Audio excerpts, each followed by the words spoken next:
នេះទីបដូរស្នាមញ៉ាំទទួលបានលើ5ដុល្លារនិងម្សៅដុសមិញ free សោះមកមើលថាអ្នកណាដែលមានសំណាងមុនគេសួស្តីអូនបងមានឆ្លៀងមួយបើសិនជាណៃហ៊ានសាប់ផលិតផលភ្លាមៗអូនឯងទទួលបាន5ដុល្លារពីបងហើយទទួលបានផលិតផលនេះ free បងមិនហ្នឹងរបស់គេបងខ្ញុំយល់មិនសូវជឿចឹងណៃគាត់តានៅកន្លែងហ្នឹងបានតាក៏បានចឹងណៃជួយចូលថ្មីទៅកាមេរ៉ាទៀតទុកធ្វើជាផតតា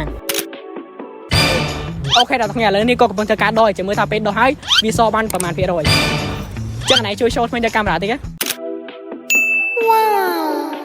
យ៉ាមានអារម្មណ៍ដូចសជាមុនបងជួយនូនទីមើលទីហើយនឹងផលិតផលហ្នឹងអូនឯងយក free អរគុណដែលបានចូលរួមលេងបាទអរគុណបងតែប៉ុណ្ណឹងខ្ញុំបានផលិតផលល្អចាំញ៉ាំអស់ចាំញ៉ាំទិញកំងថែមទៀតឥឡូវនេះខ្ញុំមកដល់ទីតាំងទី2ចាំមើលថាអ្នកបន្តអាចយកលុយចេញពីក្បាលខ្ញុំបានអត់សួស្តីបងខ្ញុំមានឆ្លងមួយបើសិនជាបងហ៊ានសាប់ផលិតផលនេះបងទទួលបាន5ដុល្លារពីខ្ញុំមិនបានផលិតផល free ទៀតបើវាចាំចូលរួមលេងអូខេចឹងក៏បានចេញសូនថតថ្មីបងមួយទុកធ្វើជាផតតាណែបងស្អាតចឹងឥឡូវនេះក៏កំពុងទៅដល់អ្នកគ្នាចាំមើលថាពេលគាត់ដោះហើយផ្លៃប្រមាណភាគរយមានអារម្មណ៍យ៉ាងវារៀងប្រហើមកបងឥឡូវនេះខ្ញុំថតរីសាហើយបើមួយចិត្តដឹងថាពេលដោះហើយផ្លៃប្រមាណភាគរយខ្ញុំមានអារម្មណ៍ថាថ្មីខ្ញុំរៀងសជាងមុននេះបងជឿនបង20000រៀលនឹងផលិតផលរបស់យើង free ខ្ញុំរកផលិតផលយូរឥឡូវបានផលិតផលហ្នឹងឯងបានលុយទៀតអូខេតែដៃមួយ